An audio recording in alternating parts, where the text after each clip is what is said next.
Hi everyone, Liz Klimek here, Planetarium Manager at the South Carolina State Museum. Well, first off, I do believe it was about a year ago that we started doing these virtual sky tours, which we started around mid-April of 2020, which is pretty crazy to think about. If you've been watching these regularly or semi-regularly, thank you so much for doing so. I'm really grateful to have had the opportunity to continue to share the wonders of the night sky and of space with all of you during the various stages of the pandemic. And I hope that you've enjoyed the variety of topics and that these have inspired you to go out and look up and enjoy the night sky and to learn more about all of what's up there, up in the sky that we all share. And speaking of things that we all share, happy Earth Day. Earth is a planet too, one that we all share, and the planet that we know best, even though we don't know everything about it. And there are actually a lot of ways in which we're using space to study our own home. But before I delve too much into that, let's first check out our view of the cosmos from our vantage point here on Earth this upcoming Saturday, April 24th at 9 p.m. We are looking directly south from Columbia, South Carolina, where off to the southwest we have the red planet Mars. And Mars is hanging out up here with the constellations of Orion the Hunter and his two dogs, the big dog and the little dog, and Gemini the twins. So you can use these constellations as kind of landmarks in the sky to help you identify Mars. Right now it kind of looks like Orion is reaching for Mars with his back arm there extended upwards. Now Mars, it turns out, is actually similar to Earth in many ways. So it has seasons just like we do. It has familiar land features, things like sand dunes and polar ice caps, ancient volcanoes, dried up riverbeds, dried up lake beds. Those things point to the past existence of flowing and standing water on the surface, and that suggests that perhaps Mars might have once hosted life. But despite all of those similarities, it's still, well, just not the same. The atmosphere is extremely thin, about 1% the density of Earth's, and it's made of carbon dioxide, which we can't breathe. And there's no life or liquid water on the surface anymore. It's an example of how a world can be similar to Earth in a lot of ways, and yet be completely alien and inhospitable to life as we know it. But while we're considering Mars, this is a good time to update you on some exciting things happening up there. So back in mid-February, NASA landed another rover on Mars called Perseverance, or Percy for short. And Percy brought a buddy called Ingenuity, a little helicopter. And Percy took this picture of Ingenuity after it deployed the helicopter on the surface. Now, this helicopter took its first ever flight this past Monday. So what it did was it took off vertically to a height of about 15 feet, hovered there for a few seconds, did a turn of about 96 degrees, and then it came straight back down and landed in the same spot that it took off from. So that might not sound very exciting, but it's really a big deal because we've never done anything like this before on another planet, flown a powered craft like this in alien conditions with different gravity and a different atmosphere. And for the rest of the month, NASA is going to conduct further test flights, see if Ingenuity can take off again, travel horizontally a few feet, maybe up to hundreds of feet, and then come back down again. And they're really going to push this helicopter to its limits to see how much we can learn about flying on another planet. And everything that we learn from these test flights will help us design future helicopters, or drones if you will, for Mars, where we can outfit them with science instruments so that we can finally achieve our dream of soaring over the landscape and maybe being able to access places on Mars that you just can't get to with a rover, some place that you just need to fly to. And then perhaps we'll further build on that and design helicopters and drones for other worlds, places like Venus or Saturn's moon, Titan. So a lot of exciting things are going to come out of this mission.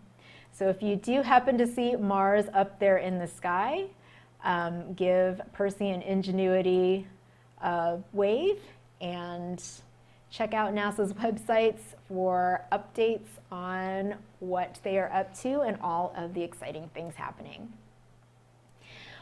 But if you look in the opposite part of the sky towards the southeast, we have another world up here. We have Earth's only natural satellite, the moon, just a few days before it's full. This is a waxing gibbous moon. Now it turns out that Earth's moon and Earth share a lot in terms of composition. And leading theories about the moon's formation involve it forming from the leftover debris that resulted from a collision between Earth and a large object about the size of Mars.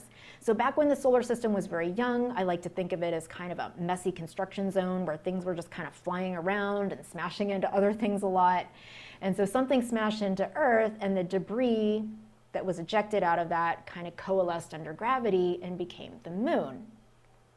Now, because the moon and the Earth are very similar in terms of composition, perhaps that debris included a lot of debris that came from the Earth, or maybe the object that smashed into Earth was compositionally very similar to the Earth. Regardless, we do have some things in common with the moon, and we're also the same distance from the sun, 93 million miles away. And yet again, despite those similarities, the moon is a very different world from our own. It's dry and barren, and there's no atmosphere, no water, no life. It's pretty inhospitable on its own. So just by looking at some of our nearest celestial neighbors, Mars and the moon, this just reminds us of how special our Earth is and motivates us to better appreciate and understand this rock that we call home. We thus far have a pretty unique planet, and there's no other world out there that we know of yet that's quite like this one. And that's why organizations like NASA and other space agencies around the world not only look outward into the unknown depths of the distant universe, but also inward to the phenomena, mysteries, and marvels that are just left explored right here on this planet to try and gather information that will benefit all of us. NASA and other agencies like NOAA, the National Oceanic and Atmospheric Administration, have teamed up to put a fleet of satellites in orbit around the Earth. These are artificial satellites. So the moon is a natural satellite, but artificial satellites are man-made machines that we've launched into orbit. And they have different kinds of orbits. There are geostationary satellites, like the GOES satellite here. That stands for Geostationary Operational Environmental Satellite. These types of satellites are parked, so to speak, over one particular location on the Earth, about 22,000 miles above the Earth's surface. They orbit at the same speed that the Earth rotates or turns on its axis. And that way they can keep pace with whatever location is just below them. There's a GOES East, which keeps constant watch over one hemisphere, and GOES West keeps an eye on the other hemisphere so that we can have a complete view of the Earth at all times. Now, there are non-geostationary satellites that are polar satellites, like the Joint Polar Satellite System, and they have a trajectory that is a little bit different. So for those satellites, instead of going around and around a planet this way, they actually go around and around this way, from the North Pole to the South Pole and back up again, and just kind of loop around this way. And that just gives us a more complete picture of our planet. And these satellites constantly monitor all sorts of things on the Earth. And some of these have been in operation for 2 decades. They accumulate information about Earth's cloud cover, water vapor, aerosols. They map the magnetic field of the Earth. They keep track of rainfall and vegetation, fires, surface temperature, ocean temperature, sea level, surface soil moisture, and even chlorophyll concentration, just to name a handful of things. The data helps us improve our weather forecasts, helps us anticipate and prepare for natural disasters such as hurricanes and forest fires. And importantly, they help us understand how Earth's environment and climate is changing over time. And a lot of the data that is taken is freely available on NASA's various websites. And the same goes for other space agencies like the European Space Agency or ESA.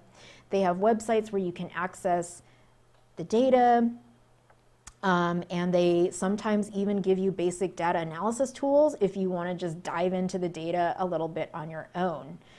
And as for real-time satellite imagery of the Earth, there's lots of places you can go to just see what the Earth looks like right now. I like to go to the GOES website, NOAA's website. NASA has a satellite called Discover, which is really a space weather satellite, which is a whole other topic, but it's also a great place to go to get some satellite imagery. So if you want to know what the Earth looks like now from the ultimate bird's eye view, way out in space, these space agencies have you covered. But I hope that you will go out and try to spot some of these other worlds in the sky. And as you ponder these places, don't forget to take some time to appreciate the incredible planet that we live on and all share. As I said, the only planet we currently know of which has life. And while there's much to discover about the worlds out there, there's still much to discover and learn about right here at home, about our own planet, despite it being literally right under our feet. But as I look out at these other places, I think that the more that we learn about places like Mars and the Moon and just other planets, moons, and other worlds in our solar system, that just gives us more and more of an appreciation for all of the comforts that we enjoy right here at home. So thank you so much for joining me. And don't forget that the planetarium is open at the State Museum. We have a variety of shows, most of them astronomy related, but we do have a show about the national parks, which focuses on nature's wonders right here on our planet Earth. So if you're interested, be sure to check out our show schedule at scmuseum.org.